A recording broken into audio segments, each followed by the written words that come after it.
And so once we've attracted a diverse group of applicants, there's definitely a process of alchemy, probably more art than science, of assembling a group, a cohort, that benefits from the way that teams in general tend to perform higher when they are diverse. Again, in terms of discipline, in terms of background, in terms of demography, right? So our committee puts a lot of thought and effort into this to make sure on each of those three sort of axes, we're assembling a group that can learn together and learn from each other.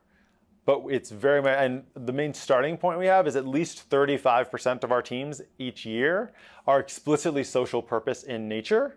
That's the only really formal requirement we ended up having. And then from there, like many admissions groups, right, you sort of assemble a group that will work together. And we've found that teams really do. Like that theory has been borne out year after year.